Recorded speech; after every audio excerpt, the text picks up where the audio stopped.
Hey everybody, I'm going to start out this video with an update on our design here, and I want to show you something that I completely missed, and I want to thank our good subscriber Bill Renfro for pointing this out to me. I completely missed it.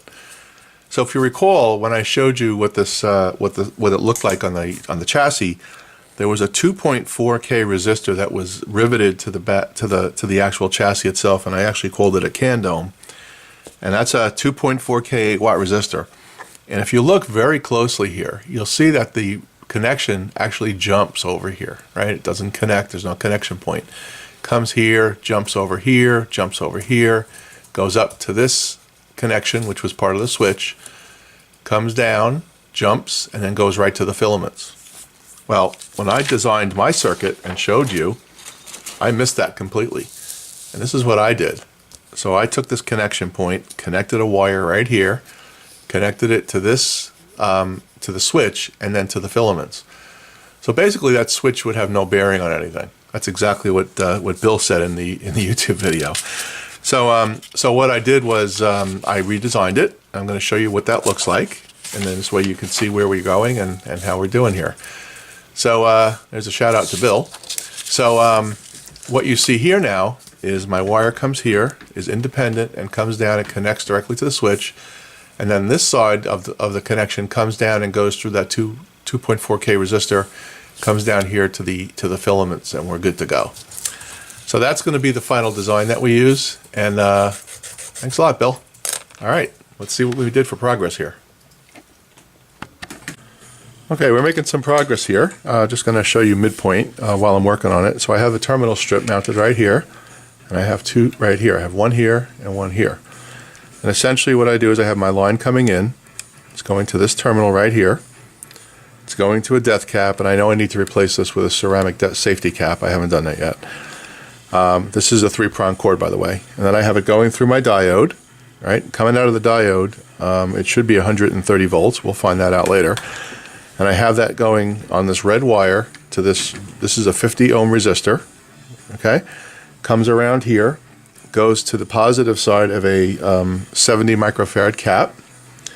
Also goes off to the one side of the 2.4K 8-watt resistor here. And then there's another leg that goes to the 2.7K resistor, which is 1 watt, and that goes off to the circuit. So we have that. We also have the power switch wired in, and that's basically one here, and it's this red wire here. And we can test it and see if it works. We've got our continuity tester on. We hit the switch. So that's working. So our power switch is done. So now I have a few more things to figure out. I got to figure out what this wire is. I haven't traced that out yet. I've got this wire here, which I believe is the connection to the rest of the circuit. And I've got one more wire here that I need to figure out what that does.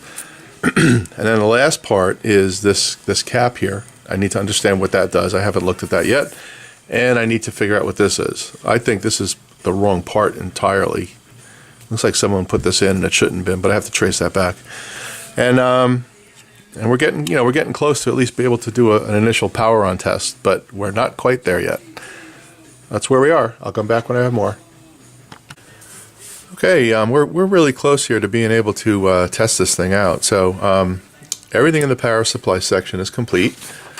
And if you look at my original drawing that Bill helped me with, you'll see that I've got everything marked here. So I have all the filament lines connected correctly, and I've got the power connected correctly, and I've got everything connected right here, which goes to the rest of the circuit.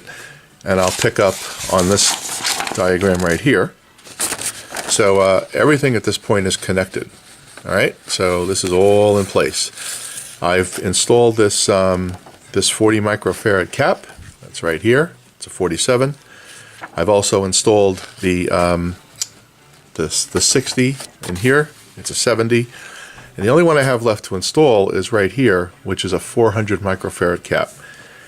And I'm doing a little bit of research on where that goes. So if you look the way this works on this diagram, I'm going to see if I can zoom in to show you.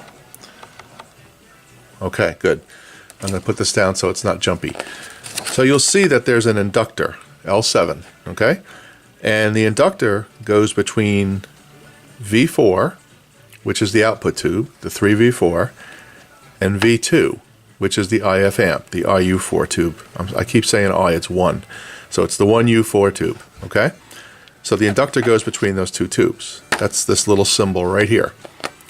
So if I do my tracing, and you'll see here on this side of the inductor, that's where the 400 microfarad cap, and it goes to B minus. So it should go between this side of the inductor and pin 7 of the IF amp, the 1U4, okay? I just want to make sure I've got the right spot. What I'm looking for is this inductor, okay? So digging around in here, I'm going to see if I can get really close on this. Okay, so if I move this cap out of the way, I find this. And I'm pretty sure that's the inductor. It's wrapped in something. I'm not exactly sure what this is. It's not a resistor. It's not a capacitor. I'm pretty sure it's an inductor. And it's currently connected to pin 1. Let's go back to the diagram. It's connected to pin 1 of the 3V4 right here. Okay. And if I look here on this diagram, sorry about being jumpy. Here's V4. There's pin 1. Okay, good. There's also a 1K resistor which is buried under here, which I don't think I'm going to be able to show you that, but there is a 1K resistor buried under here.